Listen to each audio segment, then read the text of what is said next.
खेसारी लाल यादव और अनीशा पांडे के साथ में डीजे धमाका आ रहा है। जी हाँ, भोजपुरी के दबंग स्टार खेसारी लाल यादव का बहुत ही बड़ा तड़कता भड़कता धमाका आप सबके बीच होने जा रहा है। साथ में आप सबको बताएंगे कि इस सॉन्ग को किस चैनल से रिलीज किया जाएगा। इस सॉन्ग को राइटर कौन, राइटर का नाम आप सब सुनिएगा तो खुशी से मचलने लगिएगा। तो आप सब वीडियो को पूरा फुल वॉच कीजिएगा। अगर अभी तक आप सब हमारे चैनल को सब्सक्राइब अगर नहीं किए हैं तो प्लीज़ चैनल सब्सक्राइब करें, वीडियो को लाइक करें, प्यार से कमेंट करें। चलिए वीडियो में आगे बढ़ते हैं, बात करते हैं भोजपुरी के दबंग स्टार खेसारी लाल यादव के इनकमिंग डीजे धमाका के बारे में। तो आप सबको बता दूं कि भोजपुरी के दबंग स्टार खेसारी लाल यादव सॉन्ग जो कि आज से 4 से 5 मंथ पहले ही सॉन्ग को शूट किया गया था, जो कि आप सबके बीच आदि शक्ति फिल्म से, जी हाँ, आदि शक्ति फिल्म से धमाका होने वाला है। खेसारी लाल यादव का डीजे धमाका जो कि कुंदन प्रीत का लिखा हुआ है, जो कि कुंदन प्रीत काफ़ी बेहतरीन सॉन्ग लिखते हैं, जो कि डीजे धमाका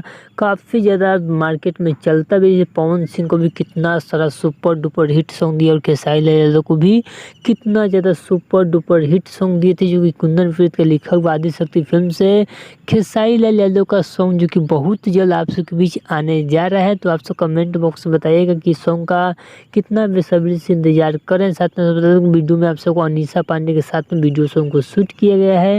म्यूजिक किनका होने वाला है इसका भी जानकारी नहीं दिया गया, लेकिन बहुत जल्द आदि शक्ति फिल्म से धमाका आप सबको खेसारी लाल यादव का डीजे धमाका देखने को मिलेगा। तो चलिए आपसे वीडियो अच्छा लगा तो प्लीज चैनल सब्सक्राइब करें, वीडियो को लाइक करें, प्यार से कमेंट करें। चलिए मिलते हैं न्यू अपडेट के साथ। Okay bye.